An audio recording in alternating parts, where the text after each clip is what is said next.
Hello, I'm Claire Adilabu Abdulrazak. Welcome to Newsline. Did you know that your well-being increases by the number of people you say hello to and on a daily basis? Well, some American scientists say that by just saying hello to 6 people, you improve your well-being by over 10%. Now, I've just let you in on my little secret. All right, so Sunday evening, again, has remained the most competitive time in the broadcast industry and for many, many years too. And interestingly, it is also the time when your Sunday tonic, your favorite family-friendly show, Newsline, airs and has also been for many, many decades too. So Sunday is synonymous with Newsline. Now, the future is unpredictable without history, and history, it's all about culture and traditions. Now, these 2 variables will feature in our package tonight very prominently. Who knows, your community may be on the line. Now, what is shaping human actions, and why do people behave in a particular manner? Why are some people losing it? Hopefully, we will leverage lessons learned from some heart-rending stories again to gain some insights. And of course, as the saying goes, in life's journey, it's the good times that make the best stories. And so we have plenty of those good time stories on the line tonight. And those are just snippets of what to expect on our package. Once again, hello, and thank you for being my guest. Let's now turn to Elizabeth Omoroye for some hard news, and hopefully she has some cheering news to begin with. Lizzie. Of course, Claire, I have cheering news. What better news than a powerful force willing to help us fight terrorism? Thank you so much for joining us on the news segment. The United States government pledges to support Nigeria's fight against terrorism to guarantee citizens' safety and well-being as the country remembers schoolgirls from Chibok abducted 10 years ago in Borno State by terrorists. This was contained in a statement issued by the spokesperson of the U.S. Embassy, Aisha Gambari, in Abuja. Gambari says the U.S. will also support Nigeria's terrorism survivors and their families, saying that the U.S.-Nigeria partnership is built on a foundation of shared values and common goals. It would be recalled that in 2014, Boko Haram terrorists stormed Government Girls Secondary School, Chibok, in Borno, and abducted no fewer than 276 girls. In other news, stakeholders have continued to express confidence in President Bola Tinubu's vision that is already transforming the country's prosperity through his renewed hope agenda. This was at a dinner in Kaduna organized by the Nigerian Institute of Public Relations, Kaduna State Chapter, to honor the Minister of Information and National Orientation, Mohammed Idris. It was a merry-making event that metamorphosed into a speech-making one, where friends, associates, and fellows extol the roles of their colleague, the Minister of Information and National Orientation, Mohammed Idris, during his days as the 5th chairman of NIPR in Kaduna and his membership for more than 30 years. I bring you greetings from your very good friend, Senator Obasai, and I want to congratulate the Institute here for having a very fine gentleman. One issue that I would like to say about the Honorable Minister is his capacity to mentor people, and I am an example of that. By inclination and by training and by breeding, he's a peacemaker. Mohammed Idris was one of the strongest pillars that backed me to attain the little success that we are being applauded for. At a time like this, there is nothing better than telling Nigerians the truth. And that has been the cardinal principle of the Minister of Information and National Orientation. These efforts the image maker promised to sustain and explore with a commitment to upholding transparency in public communication to build trust. The president didn't send me as minister to come and lie to Nigerians. What he has said is that I should come and explain to Nigerians, tell Nigerians what government is doing, and also take feedback from Nigerians to government so that government will be better informed. And you can see what we have done. We started this town hall meeting. We were in Kano, we met with the business community on live television. We were in Jigawa, we went to Ayo local government on the farm and had a town hall with the farmers. The president will return greener pastures to all the nooks and crannies of this country so that everybody will find his feet and then will find prosperity. The renewed hope agenda, he assured, means well. If you are looking for one reason why fuel subsidy had to go, my one answer is that we are consuming nearly 2 billion liters of this thing the PMS called petrol, 2 billion liters. Now, when fuel subsidy was removed, it came down by about 50%.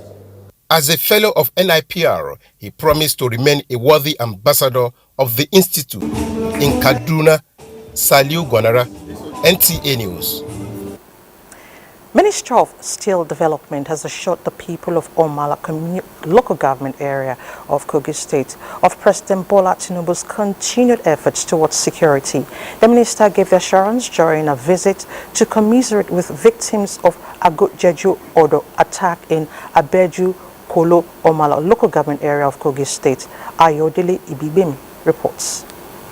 Following the attack at Agujeju Odo in Omala local government area of Kogi State, which led to the loss of lives and destruction of properties, Minister of Steel Development Prince Shoaibu Abubakar Audu, accompanied by some other individuals, visited the internally displaced persons in Omala local government to commiserate with the people and the family of those affected by the incident. The minister assured them of the federal government's commitment towards restoration of peace and security across the country.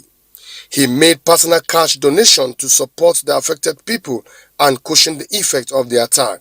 Let my community know and the local government know that I'll communicate their message both to the executive governor of Kogi State as well as the federal government to let them know that, whatever can be done to ease their pains and to ease their burdens will be done. Omala local government caretaker chairman Mark Ame Edibo, who received the donation on behalf of the persons displaced by the attack, thanked the minister for the visit and show of sympathy. The insecurity challenges in Omala with him, I know it will come to an end because we need an everlasting solution to the incident this time around. Acting chairman of Omala Traditional Council, Chief Paul Acho, and other speakers described the visit as timely and a renewed commitment to humanity. Ayodele Ibigbemi, NTA News. To other humanitarian affairs, there is an urgent need to intensify sensitization on the utilization of electricity in closely built markets to reduce the risks of fire and mitigate emergencies. This formed part of discussions during the visit of the Director General of the National Emergency Management Agency to Lagos State Governor Babajide Sanwo-Olu. Joy Ken Abakboya reports. The visit by the Director General of the National Emergency Management Agency, Zubaidar Umar, is to commiserate with the Lagos State government over the Dosumu fire disaster. Pledging the agency's full support, the Director General says NEMA will not only help with relief intervention, but also in terms of disaster risk reduction. We have a few ideas that we'll also like to share on the way forward. We saw that you visited the site and some of the ideas that you gave during your visit, we took as well in terms of placement of generators, sensitization generally. For Governor Babajide Sanwo-Olu, the prompt intervention of first responders from the state's emergency response team and the National Emergency Management Agency curtailed the spread of the fire. We all have a work to do, which is all around advocacy, sensitization, ensuring that we can continue to speak, at the highest level of our voice for them to listen and understand that when these things happen, it's them first that it affects before we can even come, and rescue and help and compensate or something. But the bottom line is the damage has been done. Governor Sanwo-Olu says enumeration of the raised area is ongoing to ascertain the loss of traders, and data will be shared with NEMA to help the agency properly channel its support. In Lagos, Joy Ken Abakuya, NTA News. Meanwhile, Governor Babajide Sanwo-Olu of Lagos State has reiterated his commitment to make Lagos a tourist destination. The governor stated this while on a tour of Badagry with the chairman CEO Nigerians in Diaspora Commission, NETCOM, Abike Dabiri Erewa. Governor Sanwo-Olu pledged his full support for the Diaspora Festival, the Door of Return. I wanted to come and see things for myself. What are the things we have done? What are additional things that we've spoken about that we need to do? How do we intentionally make Badagry and all of the tourism potential that it has a real destination? The chairman, CEO NITCOM, Honorable Abike Dabiri Erewa, also believes that Badagry provides the needed eco-friendly space for endless tourism possibilities. Beautiful heritage that we have here in Badagry. Nigeria has so much that needs to be shown to the whole world. The slave trade history.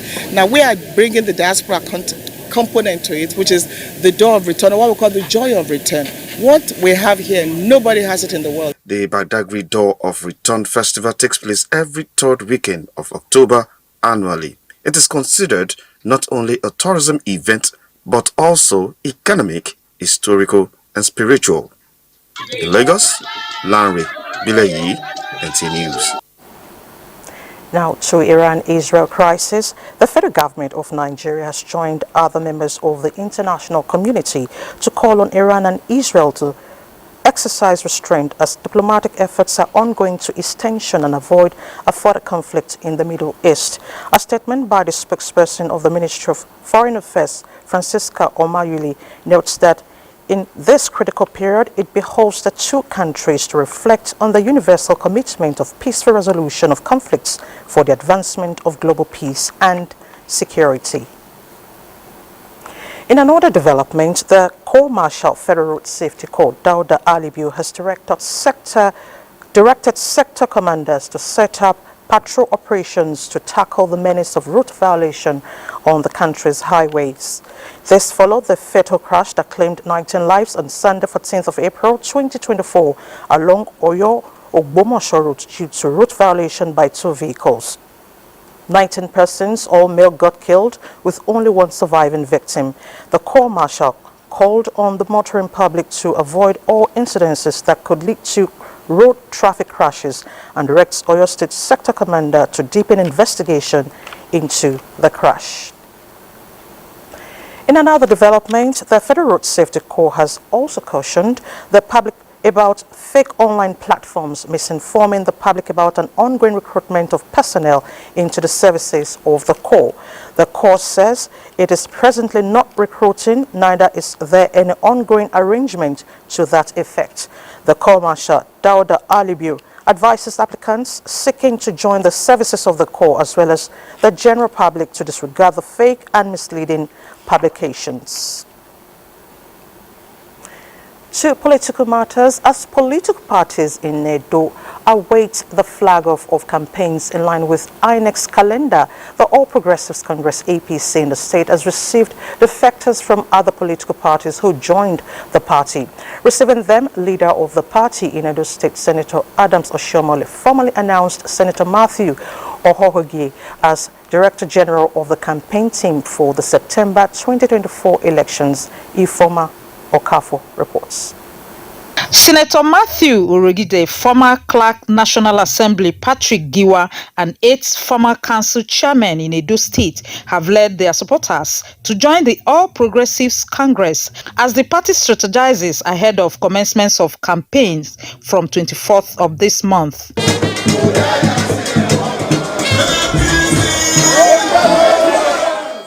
We have come back to our home.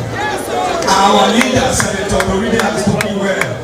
And that is where we stand. The defectors say they decided to join the ruling party, APC, because of its track records. I'm coming back to the APC today after 13 years of failures of solid. I'm happy I found a party that is really democratic, really progressive, and I'm sure I'll be able to advance because my people want me to advance here in the party. I'm happy to be back home.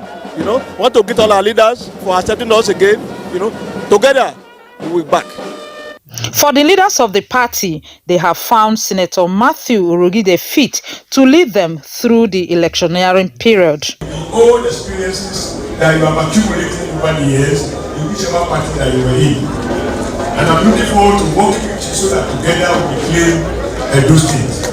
What is happening here today is a clear indication that APC is ready for the battle ahead. With the state governorship election approaching, the political climate is changing and it is witnessing the alignment and realignment by politicians. In Benin, Ifeoma Okafor, NTA News. To drug interception, operatives of the National Drug Law Enforcement Agency have intercepted a commercial bus conveying 3.2 million counterfeit cash belonging to 3 suspects who were arrested at Jabi Park in Abuja. Salwa Khalil Ibrahim reports on this and other operations of the agency in different parts of the country. An 8-month-old pregnant woman aged 24 and her accomplices were arrested in connection with a 3.2 million naira counterfeit cash intercepted in a commercial bus along Lokoja Highway by men of the NDLEA in collaboration with the police. In the same zone, NDLEA officers in collaboration with men of the Nigerian Navy ship Lugard Base, Lokoja, intercepted another suspect along Lokoja Abuja Road and recovered 620 blocks of cannabis from him. In Cross River State, a 40-year-old widow and mother of 2 was arrested at Basie Dom Calabar, Cross River State by NDLEA operatives for producing and selling a lethal new psychoactive substance locally called Combine. Operatives on patrol along Owerri Onitsha Road, Imo State also intercepted a logistics truck and recovered 230 blocks of cannabis sativa hidden under household items, and at least 252 kilograms of cannabis were seized during a raid at Ijesha-Isu Forest, Ekiti State, while 4 suspects were nabbed loading 40 kilograms of same substance to the engine compartment of a gas truck in Edo State. In Abuja, Salwa Khalil Ibrahim, NTA News. Away from drug interception, dignitaries from across Nigeria converged on Inori for the fidal prayer for the repose of the soul of the late retired presiding justice, Court of Appeal, Ilorin Division, Justice Ahmad Dogore. Khadijat Akonbi reports that the chief imam of Ilorin, Sheikh Mohammed Bashir, led other clerics at the prayer session. The prayer session featured recitations from the Holy Quran, special eulogy in honor of the deceased, and special prayers beseeching Allah to reward the good deeds of late Justice Ahmad Olarawajibe Gore, forgive his shortcomings and grant him Al-Jannah Firdaus.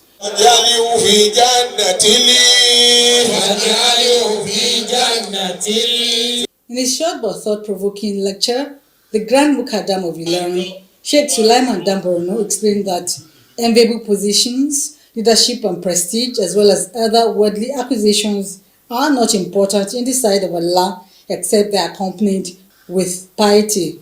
He described late Justice Ahmad Olarawajibe Gore as a man who dedicated his life to the service of Allah, humanity, and a great loss to the Ilorin community.